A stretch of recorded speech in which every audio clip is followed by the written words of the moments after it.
Hi guys, welcome to Terence Running World. Today I have a special guest in my video. This is Dr. Derek Lee. He is a shoe enthusiast and also a national level runner.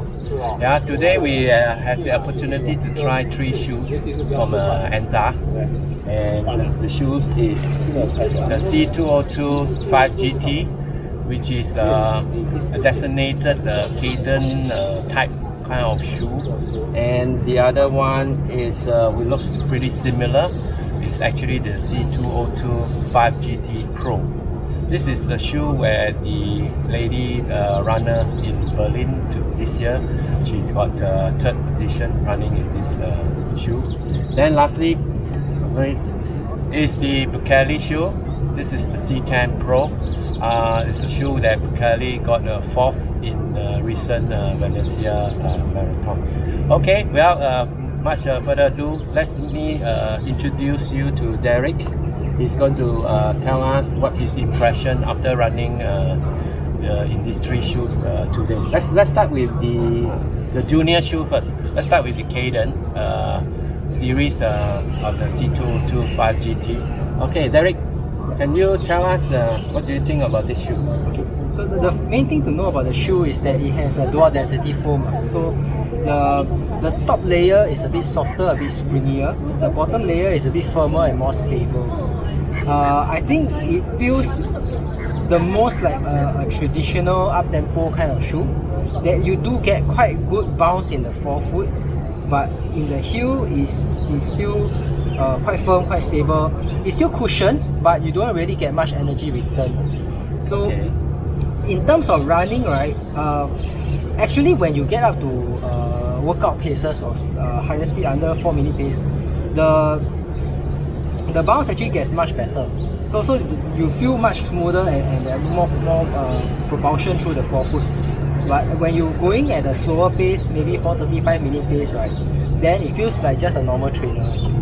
Okay. How's the fit? The fit is actually very good. Okay.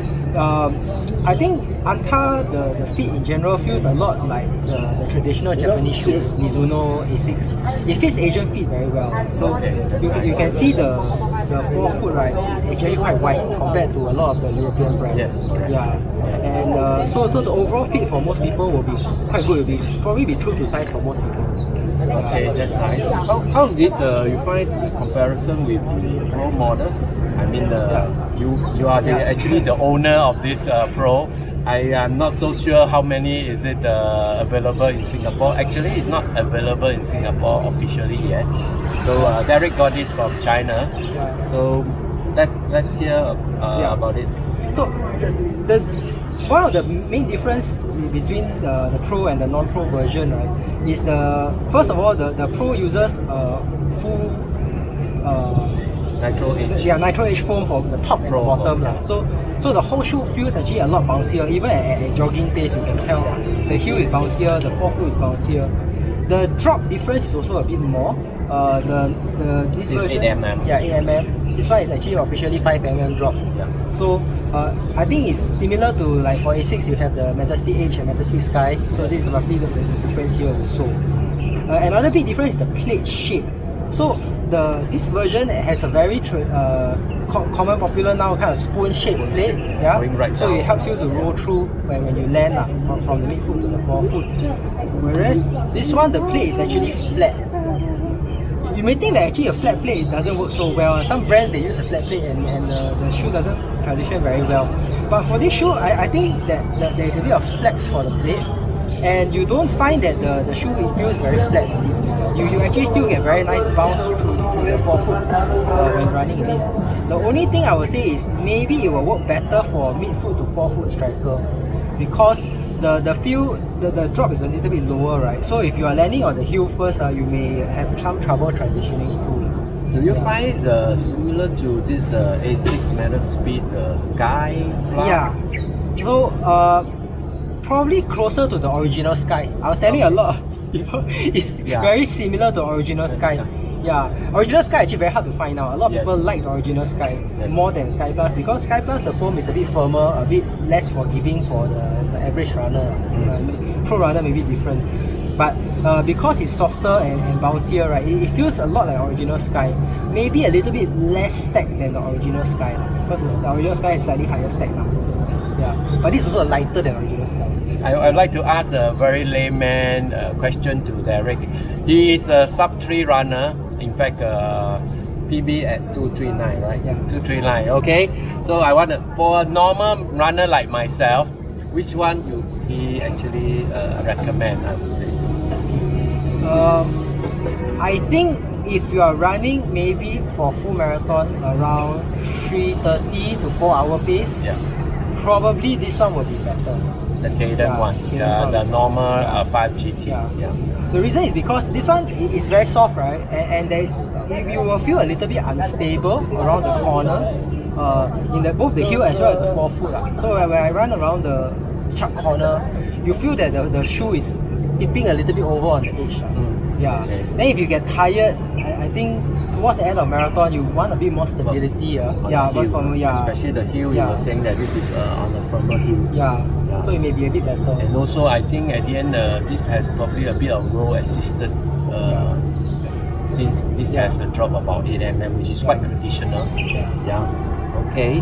Nice. Thanks Derek. I think it's a very good comparison between the two brother sister shoe.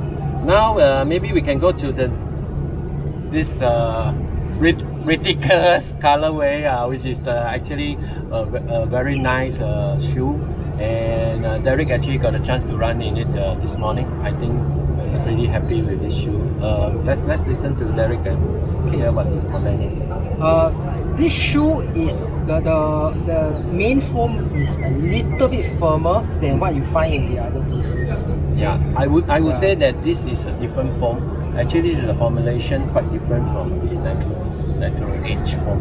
Yeah. I find that we don't know what the official stack numbers are for this shoe, okay? Yeah. But even though it's designed to be more targeted at forefoot runner, and even the website they say there's sub 230 marathoner to take advantage of it. Correct. So you can see it's very aggressive. I didn't find that it's a very flat feeling shoe actually. It feels about maybe 5 to 6 mm drop, which is quite okay, not too bad. Yeah, but the main thing is the bounciness of the shoe, right, is all located at the front. Okay. Yeah, the heel is quite firm, and in a way good and bad. Good because it prevents you from sinking too much in the heel. Correct. Yeah, so you no choice, you definitely will run forefoot with this shoe if you want to feel comfortable. Yeah. The bad is the heel is quite harsh. So if you get tired, right, you start to lean on the back, then you have a problem, especially for longer race. Yeah. So you feel that this could be a shoe for a shorter race? Yeah. In a way? I think 5-10K. I mean, honestly, for how many Singaporeans are sub 230 runners? Yeah. So I think 5-10K speed will be quite shoes, okay. Yeah. The interesting thing is, even though it is their top end shoe, right, the stack is actually not very high compared to the other shoes. You can see the stack maybe almost the same in the forefoot. Yeah. I mean, for the K10, I'm not so sure about the Pro, but the K10 is having a 36 mm heel, 28 mm forefoot, so 8 mm drop. So I mean, if we compare together, is all the three shoes are quite similar stack height. Yes. But the feel are quite really different. So this one actually, how's the fit? The fit is quite good. I think maybe even a little bit long for me for a racing shoe, but otherwise I think most people should get their usual size. In terms of comparison to other brands, right, it's probably closest to the Puma Fast R. Puma Fast R. Interesting, because it's also having a decoupled sole. Just being by the plate. Firm heel, same as Puma, and quite a bouncy forefoot. But overall, I would say this is much more cushion than Puma Fast R. Puma Fast R has the 35 mm heel. This one feels like it's a little bit more, maybe 37, 38 mm. Yeah. And I would say that this interestingly has quite a casual fit. I mean, it's quite unlike like Alpha Fly, or even you talk about the Mizuno Rebellion Pro 1 and 2. When you step into it, you feel like, oh, it's something different. I think this shoe feels very traditional, which is actually good. for most runners. Yeah. So now we'll talk about all the three shoes. Which one would you think you will race in? I mean, how about this the G5 GT? What kind of race or what kind of distance would you go into? I probably will not use this for racing. Okay. Yeah. For me, I will use this as a workout shoe. I will use it as a workout shoe. Okay. I think with the cushioning and the stability, it will be good for intervals, track interval, even road interval, long tempo. It will be good. Okay. Yeah. And comparing to, of course, the bigger brother shoe. Yeah. This one I'll probably try and save it for a special workout. Okay. Yeah. Some of the faster long run where you have to do a lot of marathon pace work. And for racing, I think definitely 5-10 half marathon will be quite a good choice. So even for such a soft shoe, you think it's good enough for the 5-10 kilometers? Yeah. I mean, I'm not very fast over 5-10 yeah. So for me, I prioritize the bouncy effect. So energy saving, it makes you feel smooth, makes you feel fast. So I use a Metal Speed Sky for my half marathon PB. So I think this one very similar, very similar effect, and it's actually lighter than Metal Speed Sky. Yeah, so, I think it's on the light side. In fact, all the three shoes, this in 9.5 is 209 grams. This is about 210. Not so big. This one is 190 grams. 190 grams. Yeah. So this is the lightest among the three shoes. For 9.5. Yeah, for 9.5. This okay. So at the end of the day, I think they are pretty decent shoes. I would say that Anta has made this time round a very good competitive shoe compared to the previous series. Yeah. And we're looking forward to some of the newer shoes that Anta has this range. Yeah, the C202. Right. Any last word, Derek? Anything that you feel that these shoes are good for? I would say I think generally, other than the C10 Pro, I feel the two other shoes are actually quite an all-rounder shoe. I mean, we might be not as fast as Derek, but at the end of the day, I think they build quite friendly shoes. Yeah. So I think these shoes are quite suitable for normal runners. Especially the fit. The fit. Because, a lot of the brand they try to. Sometimes you get too clever with the upper. You get fit that feel a bit weird. These ones they fit very well. You wear any kind of socks also, it will work for you. Okay. You have no problem with lockdown getting a performance fit issue. Okay. So I guess we have two happy runners today. Thanks for watching. If you like my video, please help to share, subscribe, and see you in the next video. Bye. Bye. Bye.